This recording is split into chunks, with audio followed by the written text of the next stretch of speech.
होता है ना कि जब मुश्किल वक्त आता है ना, ये तो तब पता चलता है ना साथ कौन चलता है। अमीर आदमी हो ना, जिसके पास 10 करोड़ रुपया हो और वो अपने मकान का तीसरा लेंटर डालने लगे ना, तीसरा, तो सारे बड़े बड़े लोग आके पूछते हैं, चौधरी साहब कोई जरूरत हुई तो बताना, पैसे पूछे। तो गरीब आदमी की छत गिर जाए तो उसे कोई भी नहीं पूछता, बल्कि जिनसे ताल्लुक होता है वो भी मोबाइल बंद कर लेते हैं। वो कहते हैं इसने वापस कैसे कर दे।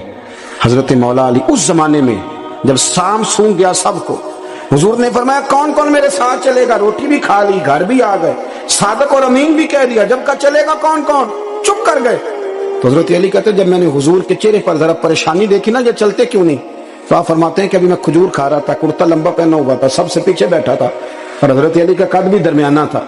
आप फरमाते मैं उठा और खजूर अभी मेरे मुंह में थी, झटपट मैंने उसी तरह निकाल कर जेब में डाली और मैं पंजों के बल खड़ा हो गया, दोनों बाजू खड़े करके कहा हुजूर ये नहीं बोलते तो ना बोले, अना नासिरू का या रसूल अल्लाह, अना हाफिजू का या रसूल अल्लाह। हुजूर आप जहां जहां कहेंगे अली आपका मददगार बनेगा, दीन की मदद करेगा, और अगर आप तक कोई आएगा तो अली आपकी हिफाजत करेगा। 9 साल की उम्र में चले अली दीन की नौकरी के, फिर बदर में भी पहली साफ में, ओहद में भी पहली साफ में, खंदक में भी पहली साफ में। एक जंग में हुजूर ने कहा तू रह जा, इस दफा रह जा, तो अर्ज की रो पड़े हजरत अली, दलेर आदमी थे, रो पड़े, कहने लगे हुजूर आप मुझे बच्चों और औरतों के पास छोड़ के जा रहे हैं, हुजूर मुझे ले चले, मैं मैदान का, जिंदगी सारी गुजार दी, सारी जिंदगी गुजार दी, अपने जमाने में आपस का इख्तलाफ भी देखा, सारी जिंदगी शेर खुदा ने दीन को दे दी। कूफे की जामे मस्जिद में 21 रमजान को जब हजरत अली को खंजर लगा ना, तो तारीख में जुमला महफूज है, खंजर लगा ना जब वो 9 साल की उम्र में यारी लगाई, 63 साल उम्र हो गई, जब खंजर लगा तो कहने लगा फुज तू बेरब्बिल काबा, मुझे रब्बे काबा की कसम आज कामयाब हो गया हूं, पानी परन सहेलियां ते रंगा रंग कड़े, असी परया उसदा जानिए जिसदा तोड़ चढ़े। कहा देखो भाई मैं आज कामयाब हो गया, मैं कामयाब हो गया, वो जो मैंने कहा था हुजूर मैं साथ रहूंगा, ते लै सजना सा तोड़ निभाई, जान दिती राह तेरे दे दिया, हर चीज दीन को दे दी। कौन सी प्रॉपर्टी छोड़ के गए पीछे, कौन सा निजाम बना के गए। इमाम हसन भी शहीद हुए, पता है आपको, इमाम हसन का भी दिन मनाना चाहिए कि नहीं, मनाना चाहिए। उनके यौम विसाल पे भी कुछ जलसा कर लिया करो, बड़े हैं इमाम हुसैन, जिधर सारा जमाना चलता है उधर चल पड़ते हो। हदीस में जहां जहां नाम आया ना, पहला इमाम हसन का है, दूसरा इमाम हुसैन का है, और इमाम हुसैन के अपने जुमले हैं, फरमाते हैं मेरा भाई नहीं मेरा इमाम भी है, मेरा इमाम भी है। और आप फरमाया करते थे मैंने बड़ी चीजें हसन से सीखी हैं, जो उन्होंने सीखा एक बताऊं उसमें से, कुछ लोग थके थके हैं आप में से, हालांकि मैं तो ज्यादा सफर करके आया हूं, अर्ज करूं जो उन्होंने सीखा है। सुनो, इमाम हुसैन खुद बताते हैं, फरमाते हैं कि अब मेरे भाई ना इमाम हसन अपनी एक बीवी को तलाक देना चाहते थे, इख्तलाफ शदीद हो गया, बात तलाक तक आ गई, मुझे पता चला तो मैं पहुंचा, मैंने कहा भाईजान क्या इख्तलाफ है भाभी से, सुना तलाक देने लगे, फरमाया हाँ तलाक दे दूंगा, चली गई है मेके, फरमाया बताएं गलती क्या, क्यों दे रहे हैं। तो इमाम हसन फरमाने लगे हुसैन आपने कुरान नहीं पढ़ा, मैंने कहा जी पढ़ा है बताएं। कहने लगे अल्लाह फरमाता है हुन्ना लिबासुल लकुम व अंतुम लिबासुल लहुन, मर्द औरतों का लिबास है, औरतें मर्दों का लिबास है। फरमाया मेरी बीवी में कोई कमजोरी होगी तो मैं पर्दा डालूंगा कि दुनिया को बताऊंगा। इमाम हुसैन कहते मैंने उठ के भाई का हाथ चूमा, मैंने कहा आयत मैंने पहले भी पढ़ी थी, तफसीर आज समझ में आई है, तफसीर आज समझ में आई है, मेरे बड़े भाई ने समझाई है, समझ में आई। कहते हैं कुछ दिनों के बाद इमाम हसन ने बीवी को तलाक दे दी, मैं फिर आया और मैंने कहा मेरे शानों वाले भाई आप भी बता दें क्या मसला था।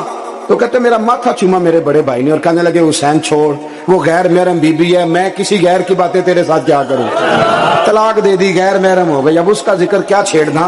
कहते मैं समझ गया कि मेरा भाई कुरान की उस रूह को जानता है जो हुसैन तक भी पहुंच रही है।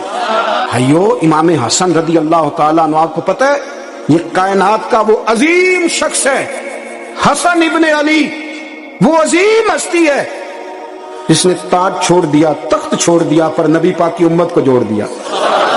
नबी करीम ने इनको अपने साथ बिठा के कहा था, सही बुखारी में मौजूद है, कहा ये मेरा बेटा हसन सैयद है, या मुसलमानों की 2 जमातें लड़ेंगी तो ये सुलह कराएगा। हजरत इमाम हसन ने तख्त छोड़ा, ताज छोड़ा, लेकिन मुसलमानों को आपस में इतनी बड़ी कुर्बानी, इतनी बड़ी कुर्बानी। यहाँ तो भाई छोटा सा मसला होता है, मस्जिद में अच्छे भले इमाम साहब नमाज पढ़ा रहे होते हैं, बच्चे पढ़ रहे होते हैं, और मस्जिद में तो तकरीबन 15-20 चौधरी इतवार मस्जिद में होते हैं, थोड़े पिंड तो नहीं है چلو اللہ کا شکر ہے جی اتنے نہیں تھوڑے نے, چلو اللہ کرے وہ بھی نال ہی رل جان, درویش ہی چنگی چدرا دا کی کرنا ہے. تو ویسے میں نے دیکھا ہے تھوڑی سی جو کسی شہر کی بڑی مسجد ہوتی ہے اس میں 15-20 چودھری ہوتے ہیں, اور مولوی صاحب کی مجبوری ہے سب کی مان کے چلنا, دو کی نہ مانے قاری صاحب, دو کی. اب وہ یہ نہیں دیکھیں گے کہ دین کا نقصان ہو رہا ہے, مسجد کا مسئلہ ہے, بچوں کا مسئلہ ہے, ان کو تو ذات کا مسئلہ ہے, میری نہیں مانی لیا تھا چھٹی. وہ خدا کے بندو, ہم 2 منٹ کے لیے چدراہٹ نہیں چھوڑتے, دین کا نقصان کر دیتے ہیں. امام حسن نے پوری حکومت چھوڑ دی, پوری حکومت. اتنا بڑا سخی کم آپ کو ملے گا جو سخاوت کرے اور نبی کی امت کو بچائے صلی اللہ ہو. یہ بات بیان نہیں ہوتی, اکثر نہیں ہوتی, شاید پورے کربلا میں آپ نے نہ سنی ہو الا ماشاءاللہ. اس کو سمجھے امام حسن. اور پھر مزے کی بات, امام حسن بھی شہید ہوئے, زہر دیا گیا, اور جب وہ شدید بیمار ہو گئے نا, زہر اثر کر گیا, تو امام حسین آئے, بڑے پریشان ہوئے, رو پڑے, کہنے لگے بھائی مجھے بتاؤ کس نے زہر دیا. تو امام حسن کہنے لگے حسین مجھے شک ہے ایک شخص پر, لیکن شک ہے بھائی, اگر صرف شک ہے تو میں کسی بے گناہ کو بدنام کیسے کر دوں, تمہیں کیسے نام بتا دوں. اللہ, یہ نامعلوم پرچے کراتے نہیں ہم روز ہی نامعلوم پرچے, جس پہ دشمنی ہے اس کا نام لکھا دو, ختم ہو گئی بات. امام حسن کی تربیت دیکھ, فرمانے لگے جس پر مجھے شک ہے اس کا نام بتا دوں, تو اگر وہ نہیں تو بے گناہ کا ذکر کیسے کر دوں. تو امام حسین فرمانے لگے بھائی جان اگر وہی ہوا تو آپ فرمانے لگے وہی ہوا نا تو حسین پھر بھی تو چھوڑ دے, میں نے رب کے سپرد کر دیا, اللہ بہترین انتقام لینے والا ہے. اللہ اتنا بڑا حوصلہ سیدہ کے بیٹے کا, شیر کے بیٹے کا, شیروں جیسا کلیجہ, اتنا دل دریا سمندروں ڈونگے, کون دلان دیاں جانے. او بھائی تھوڑا حوصلہ کر, جتن تے ہر کوئی کھیڈے, تو ہارن کھیڈ فقیرہ, اور جتن دا مل کوڈی پیندی, ہارن دا مل ہیرا. او کہیں بیک بھی تو ہو نا, کہیں تو درگزر بھی تو کرنا, کہ ہر جگہ چھا کے رہنا, ہر جگہ چھا کے رہنا. میرے ایک سنگی ہیں, آپ کو پتہ یہ جو اسٹیج پہ بیٹھنے والے لوگ ہوتے ہیں نا, یہاں تو اچھے لوگ بیٹھے ہیں, میری طرح کے جو لوگ, جو اسٹیج پہ بیٹھنے کا عادی ہو جاتا ہے وہ نیچے بیچارہ بیٹھ بھی نہیں سکتا, کی مسئلہ ہو جاتا ہے. میں اکثر کہتا ہوں کہ کبھی نیچے بیٹھ کے تو دیکھو کیا فرض ہوتا ہے. اگر کسی بندے کی کوئی شان ہے تو وہ جو سب سے پیچھے بیٹھا ہے اس کی شان ویسی کی ویسی ہے, کوئی کمی آ جائے گی, کچھ بھی نہیں. مجھے ذاتی طور پر دیانتداری سے کہتا ہوں, مسجد میں بیٹھا ہوں, جب میرے آنے پہ لوگ نعرے لگاتے ہیں مجھے تکلیف ہوتی. میں کہتا ہوں یار نبی پاک کی نعت چل رہی تھی, اس کا ادب زیادہ ہے یا اجمل قادری کا ادب زیادہ ہے. چھوڑیں آپ, جو آیا ہے وہ بیٹھ جائے گا, ختم ہو گئی بات. اور ویسے بھی جو لوگ جلسوں کے لیے محنت کرتے ہیں نا, بیچارے اشتہار لگاتے ہیں, مسجد کی صفائی کرتے ہیں, جو لنگر پکاتے ہیں, وہ تو اسٹیج پہ آتے نہیں, حالانکہ زیادہ ثواب تو ان کو ملتا ہے, وہ تو پیچھے چھپے ہوتے ہیں. میں کئی دفعہ مجھے پتا چل جائے نا اس کارکن نے زیادہ کام کیا اس جلسے کے لیے, تو میں اس کے کان میں کہتا ہوں میرے لیے بھی دعا کری, اس لیے کہ تو نے محنت کی ہے, تیرا اجر اور ہے. ہم تو شان سے آئے بیٹھے اور چھٹی کر گئے. بھائی تھوڑا پیچھے بھی دیکھے, نبی کریم کے پورے خاندان کی قربانیاں, پورے خاندان. دوپہر کو کھانا نہ پکاؤ تو ہمارے بچے موبائل توڑ دیتے ہیں, اور شام کو مرضی کا نہ پکاؤ تو واک آؤٹ کر جاتے ہیں, کہتے ہیں لے آؤ پیسے پھر برگر لے آئیے, میری مرضی کا نہیں پکا. سیدہ فرماتی ہیں میرے گھر میں مہینہ چولہا نہیں جلا, مہینہ چولہا. 3 روزے رکھے سیدہ فاطمہ نے, مولا علی نے, امام حسن نے, امام حسین نے, اور تینوں دن افطار کے وقت فقیر مانگنے آ گیا تو کھانا وہاں دے دیا. آپ کا کیا خیال ہے جو بے صبر آدمی ہو وہ کربلا میں جا کے لڑے گا, جس کو عادت ہی نہ ہو بچپن سے ٹھہرنے کی وہ لڑے گا, جو ذرا سی بات پہ ڈگمگا جاتا وہ لڑے گا, اسٹیج پہ نہیں بٹھایا تو لڑ پڑے وہ لڑے گا. او خدا کے بندو, بڑا حوصلہ چاہیے, بڑا ظرف چاہیے. امام علی مقام کا ایک قد ہے, ان کا ایک وقار ہے, ان کا ایک حسن ہے. امام حسین رضی اللہ تعالیٰ عنہ نے 25 حج کیے مدینے سے مکے پیدل جا کے, دونوں بھائیوں نے.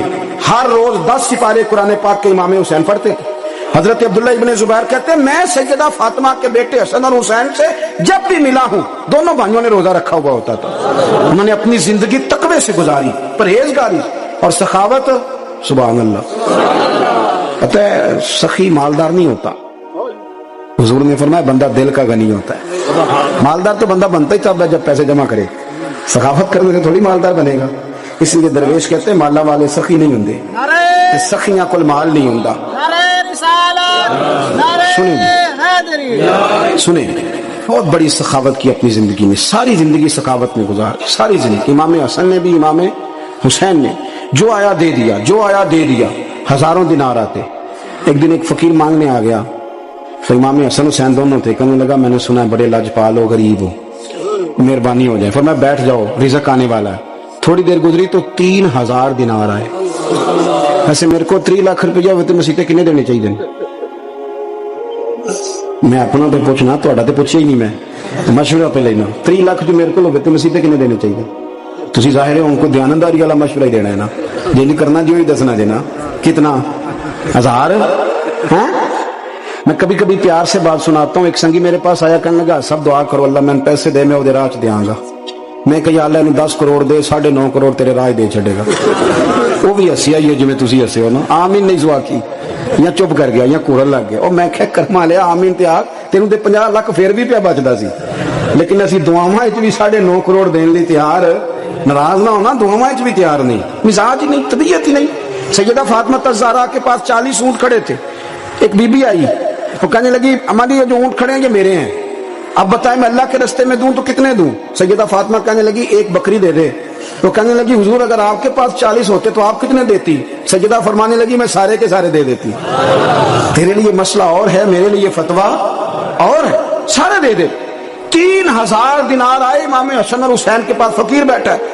फकीर कहता है मेरे दिल में ख्याल था कि 5-10 दे दें तो मेरी मौज बन जाएगी, पर मुझे नहीं पता था कितने सखी गिराने के पास आया। 5-10 दे दें तो मौज बन गई।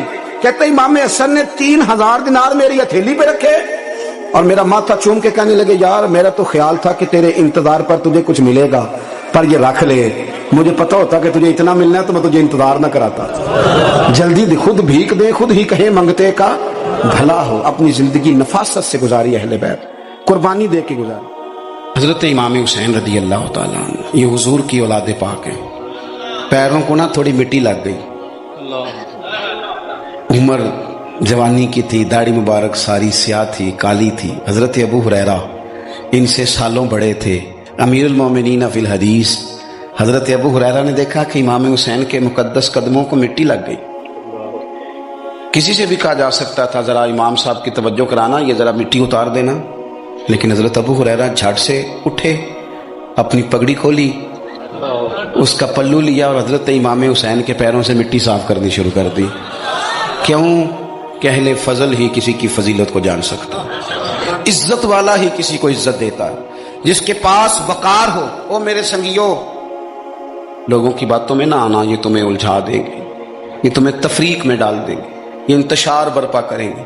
ये वो हसीन जमात है जो हुजूर के सामने बैठा करती थी। इनसे प्यार करना, इनसे मोहब्बत करना। आप कभी तिरमिजी की एक हदीस पढ़े तो मर जाने को जी करता है। हुजूर ने फरमाया था मेरे सहाबा के बारे में अल्लाह से डरना, मेरे बाद इन्हें अपनी जुबानों का निशाना न बनाना। काश कोई इन जुमलों का दर्द समझ सके।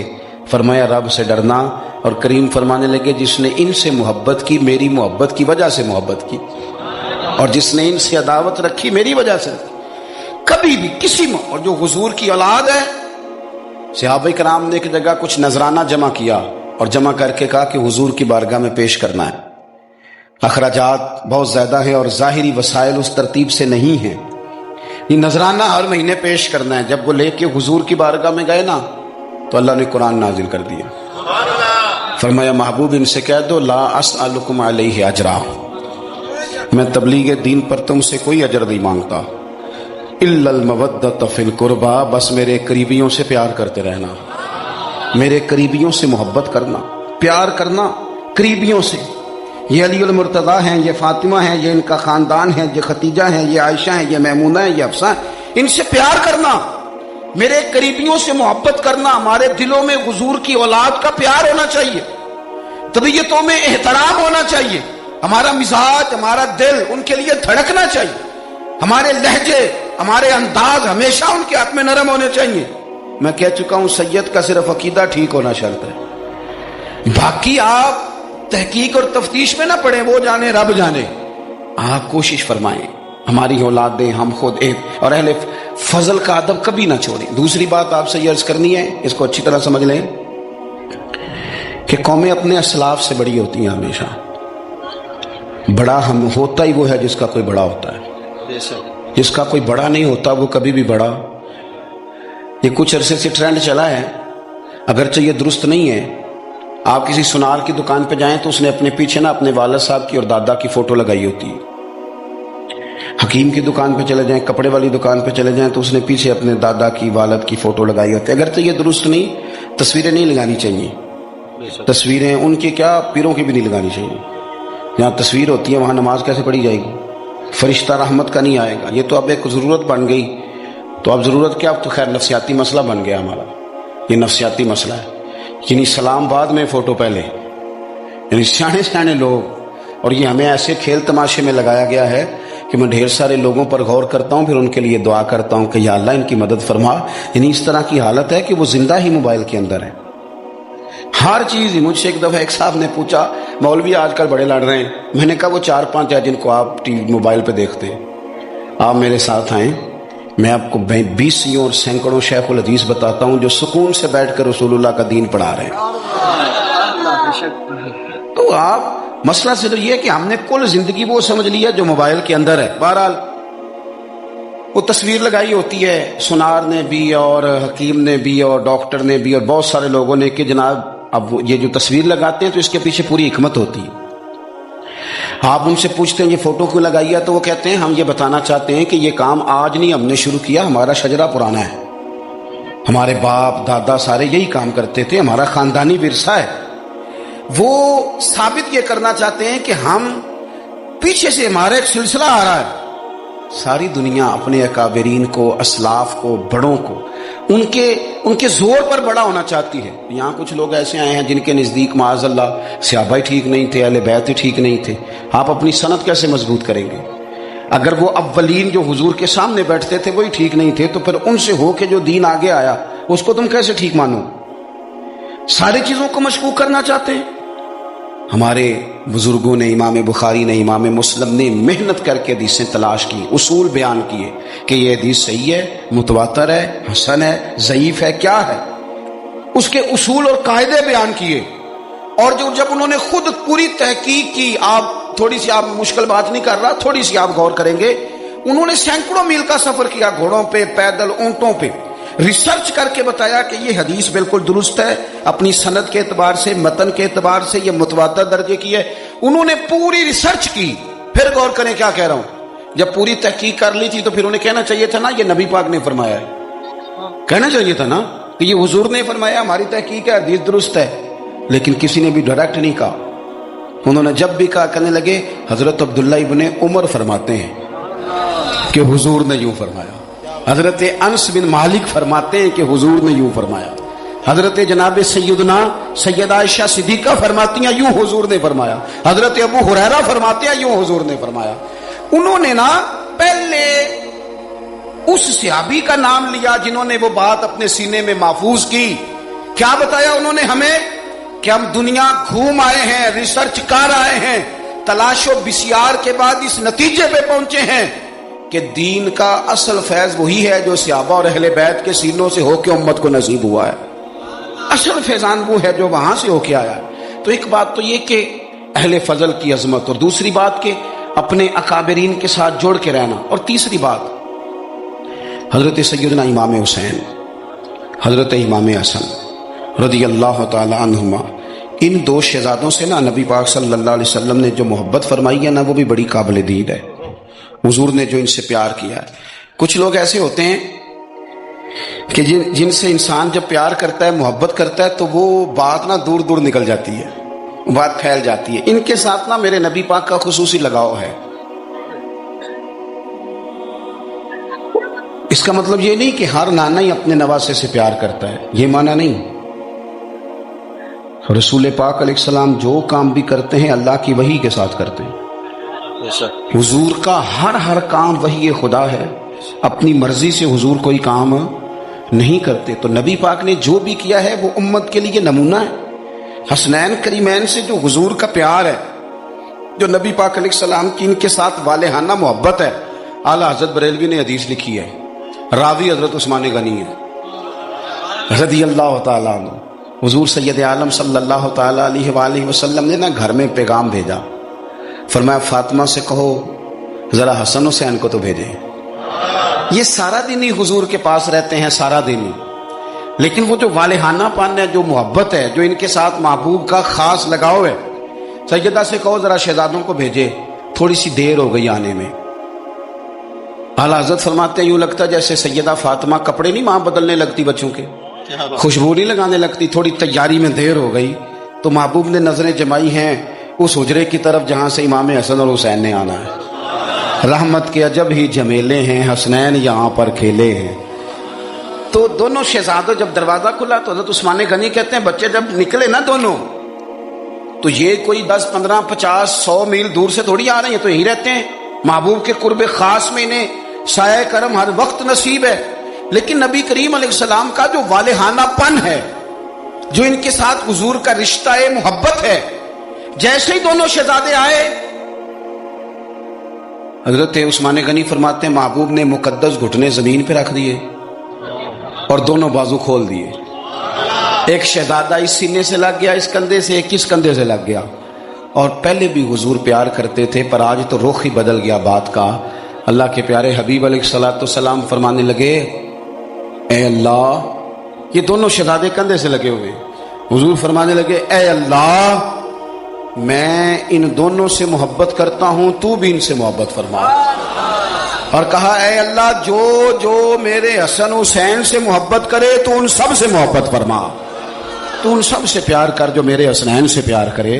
अल्लाह के प्यारे महबूब अलैहिस्सलाम की मोहब्बत जब हुजूर को, भाई जिस चीज की तरफ महबूब ने एक दफा देखा है ना, वो गारे सौर में हुजूर एक दफा गए हैं, 3 दिन क़याम किया, एक दफा गए, तो हमारा तो कई बार जाने को दिल करता है। जहां हुजूर थोड़ी देर क़याम फरमाएं, उस जगह से प्यार हो जाता है। और जिन शहजादों से हुजूर इस वालेहाना अंदाज में प्यार करें, उनकी मोहब्बत, उनका प्यार हमारे दिलों में होना चाहिए। और कुछ ना हमारे जज्बात होने चाहिए, कुछ हमारे जज्बात में वालेहानापन होना चाहिए इन शहजादों के लिए। आजकल ना हमारे यहाँ दौर है तकरीरों का, पोस्टें लगाने का, अपनी अपनी और वैसे भी जो जो हम लिख रहे होते हैं, जो बोल रहे होते हैं, वो अपने लिए नहीं होता, इल्ला माशाअल्लाह, वो तो सामने वाले के लिए होता है। तो हज़रत मुजद्दिद अल-फ़सानी रहमतुल्लाह अलैह के हालात पे एक सीरत निगार ने लिखा है कि आपने एक शख्स को ना अपने सिलसिला नक्शबंदिया में इजाज़त दी कि अब आप भी आगे अल्लाह अल्लाह बताएं, तरबियत करें, यही तरीका होता था। तो उनको खिलाफत दे दी, अब वो सिलसिला तरीक़त में आगे इशाअत सिलसिला का काम करेंगे। कुछ अरसे के बाद वो खलीफा साहब ने हज़रत शेख को ख़त लिखा, तो कहने लगे, हुजूर आपने फ़कीर को इजाज़त दी थी, अब मैं तकरीर भी करता हूँ, तदरीस भी करता हूँ, तसनीफ़ भी करता हूँ।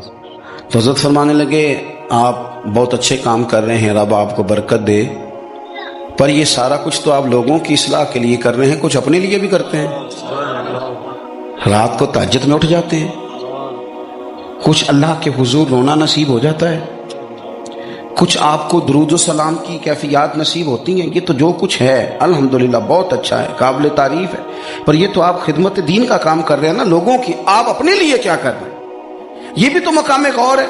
बहुत सारी चीजें आज ऐसी हैं जो तकरीरों में, तहरीरों में, लेकिन हमारे पुराने बुजुर्ग जो थे उनका हुसैन की वो शख्सियत थी कि मिशकात में हदीस है, नबी पाक सल्लल्लाहु ताला अलैहि वसल्लम की चच्ची जनाबे उम्मे फजल सुबह सुबह घबराई हुजूर की बारगाह में आई, अर्ज की, या रसूल अल्लाह सल्लल्लाहु अलैहि वसल्लम, आज मैंने अजीब ख्वाब देखा है, मैं डर गई हूँ। हुजूर ने फरमाया, चच्ची क्या देखा? अर्ज की, हुजूर मैंने देखा है कि आपके वजूद का गोश्त का एक टुकड़ा कट के मेरी झोली में आ गया है। हुजूर ये क्या है? तो महबूब ख्वाब सुन के मुस्कुराए, फरमाया, चच्ची ये परेशानी वाला ख्वाब नहीं, ये तो खुशी वाला ख्वाब है। अल्लाह फातिमा को बेटा अता करेगा और वो तेरी गोद में खेला करेगा, चूंकि वो मेरे वजूद का टुकड़ा होगा, लिहाजा ख्वाब तुझे ये आई है। तो इमाम हुसैन पैदा हुए, इमाम हसन की उम्र अभी 11 महीने थी, तो नबी पाक ने इमाम हुसैन को जनाबे उम्मे फजल अपनी चच्ची की गोद में दे दिया कि फातिमा के लिए दोनों बच्चे संभालना मुश्किल होगा। वो ख्वाब इस तरह पूरी हुई। इमाम हुसैन से हुजूर ने बड़ा प्यार किया, बड़ी मोहब्बत फरमाई नबी पाक से। कुछ हदीसें मैंने जुमे में अर्ज की थी। हजरत अबू हुरैरा रदी अल्लाह ताला अन्हु कहते हैं, ये वाहिद बच्चा था हुजूर के घराने का कि मैंने देखा कि नबी पाक सल्लल्लाहु अलैहि वसल्लम बैठे थे तो ये हुजूर से कह रहे हैं, नबी पाक से, कि नाना जी उठ के खड़े हो। तो कहते हुजूर खड़े हो गए, तो कहने लगे, मैंने आपके बराबर जाना है। बच्चे जो मर्जी जिद कर लेते हैं ना, कद छोटा था, उम्र 7.5 साल थी, कहने लगे, नाना मैंने बराबर जाना है। तो नबी पाक सल्लल्लाहु अलैहि वसल्लम ने हाथ पकड़ लिए, फरमाया, चल फिर हो जा बराबर। तो हजरत अबू हुरैरा कहते हैं, उन्होंने हुजूर ने हाथ पकड़े, ऊपर खींचा, तो इमाम हुसैन ने पहले अपने पैर हुजूर के घुटनों पे रखे, फिर नबी पाक के सीने पे रखे, اور جب ان کا قد سر تھوڑا سا حضور سے اونچا ہو گیا تو محبوب فرمانے لگے چل بس کر، تو نے تو کہا تھا آپ کے برابر ہونا ہے، تو اوپر نکل گیا ہے، چل بس کر۔ فرماتے ہیں پھر امام حسین نے زبان باہر نکالی تو محبوب ان کی زبان چوسنے لگے، پھر ساتھ لٹا لیا اور انہیں سونگنے لگے۔ تو میں نے عرض کی حضور آپ حسین کو سونگتے کیوں ہیں؟ تو فرمایا ابو ہریرہ مجھے حسین کے وجود سے جنت کی خوشبو آتی ہے، مجھے حسین کے وجود سے جنت کی۔ ایک دن حضور گزر رہے تھے، اصل اس طرح تھا کہ یہ نبی پاک کا حجرہ تھا، جن لوگوں کو اللہ نے مدینے کی زیارت کرائی ہے وہ جان سکتے ہیں نبی پاک کا حجرہ تھا۔ تو حضور کے حجرے کی اس جانب یعنی مسجد کی جو بالکل سیدھ ہے اس کی بیک میں سیدہ فاطمہ رہتی تھی۔ تو حضور اکثر نہ نماز کے لیے جب نکلتے تو حضرت فاطمہ کے حجرے کے پاس سے ہو کر دوبارہ محراب میں جاتے۔ محبوب حجرے کے پاس سے گزرے تو امام حسین رو رہے تھے، تو حضرت فاطمہ نے کسی بات میں جھڑک دیا تو امام حسین رونے لگے۔ تو نبی پاک نماز کے لیے گئے تو واپس لوٹ آئے اور واپس تشریف لا کے کہا فاطمہ حسین کو کیا ہوا؟ عرض کی یا رسول اللہ تنگ کر رہے تھے، میں نے ڈانٹ دیا ہے۔ کیا خوبصورت جملے ہیں حدیث پاک میں۔ سرکاروں نے فرمایا فاطمہ اس کو حسین کو نہ رونے نہ دیا کر، یہ جب روتا ہے نا تو میرے دل کو تکلیف ہوتی ہے۔ تو بی بی صاحبہ کہتی ہیں یہ حکم آیا نبی پاک کا میرے نا، پھر میں نے ڈانٹنا چھوڑ دیا۔ یہ ان کے فضائل تھے کم، ان کی تربیت خود نبی پاک نے فرمائی، خود ڈیوٹی۔ میں کسی منطق کا میں اب تو اللہ تعالیٰ معاف کرے، پہلے ہم لوگوں کو کہتے تھے فلانی مجلس میں نہ جانا فلانی، اب تو مصیبت بن گئی ہے، جانے کی ضرورت نہیں، ہر شے موبائل میں آ گئی۔ مجھے بھیجتے ہیں کہتے ہیں حضرت صاحب یہ ذرا سننا، یہ ذرا سننا۔ کل کراچی سے کچھ مہمان آ گئے تو بچوں نے وہ کلپ سنبھال کے یہ مولوی دیکھو کیا کہتا ہے۔ اب آیتیں پڑھی جا رہی ہیں قرآن پاک کی، اتنا ٹکڑا یہاں سے لیتے ہیں، اتنا ٹکڑا یہاں سے لیتے ہیں اور ملا کے پتہ نہیں کون سا مکسچر بنا رہے ہیں، کسی آیت کا ترجمہ نہیں، کوئی واضح حدیث نہیں۔ ایسے ہوا ہوگا پھر اس کو اس سے جوڑ لیں تو کیا بنتا ہے، اتنی جمع کر لیں۔ یہ کون سا دین ہے جو توڑ مروڑ کے بیان کر رہے ہیں؟ کون سا مذہب ہے؟ دین تو واضح کھلی کتاب ہے۔ اب ہمارا یہ شوق ہے، ہم ہر تماشا دیکھنا چاہتے ہیں، ہم اپنے لوگوں کی قدر نہیں کرتے اور بڑی بڑی دور جا کے ہم غلط معاملات میں جاتے ہیں، پھر ذہن ہمارے شکوک کا شکار ہوتے ہیں۔ ہمیں سمجھنا چاہیے کوئی ایسی کسی دلیل کی ضرورت نہیں ہے، جب ان کے واضح چیزیں ان کی کتابیں میں موجود ہے، حدیث میں موجود ہے، قرآن مجید میں ان کے فضائل کھول کے موجود ہے، تو دور جانے کی کیا ضرورت؟ حضور ان کی ٹریننگ کراتے تھے۔ پہلی بات تو یہ ہے کہ نبی پاک نے دعا مانگی تھی، یا اللہ میرے گھر والوں کو زیادہ روزی نہ دینا، انہیں ایک وقت روٹی دینا، ایک وقت کی بھوک دینا۔ یہ جو 10 دن کربلا میں انہیں ٹینشن نہیں نہ ہوئی، انہیں عادت تھی فاقہ کرنے کی، انہیں 3 دن وصلی روزے رکھنے کی عادت تھی، پہلی بات۔ دوسرا یہ کہ جہاد کی تربیت حضور خود کراتے۔ حضرت فاطمہ زہرا کہتی میں پردے کے پیچھے دیکھ رہی تھی، نبی پاک نے امام حسن اور حسین سے فرمایا چلو میرے سامنے کشتی لڑو۔ تو دونوں حضرات آپس میں جب کشتی لڑنے لگے تو نبی پاک نا امام حسن کو کہتے ہیں حسن حسین کو ٹانگوں سے پکڑو، حسن حسین کو پیچھے سے پکڑو۔ جب نبی پاک بار بار امام حسن کو بتا رہے تھے تو سیدہ پیچھے سے بول پڑی، کہنے لگی یا رسول اللہ آپ چھوٹے کو بتائے، آپ بڑے کو بتا رہے ہیں، بڑا تو پہلے 11 مہینے بڑا ہے، تو آپ چھوٹے کو بتائے بڑے کو بتا رہے۔ تو فرمایا فاطمہ تو چپ کرنا، جو میں دیکھ رہا ہوں تو نہیں نہ دیکھ رہی، ایک کو میں بتا رہا ہوں دوسرے کو جبریل امین بتا رہے ہیں۔ تو یہ حضور نے اپنے سامنے ان کی تربیت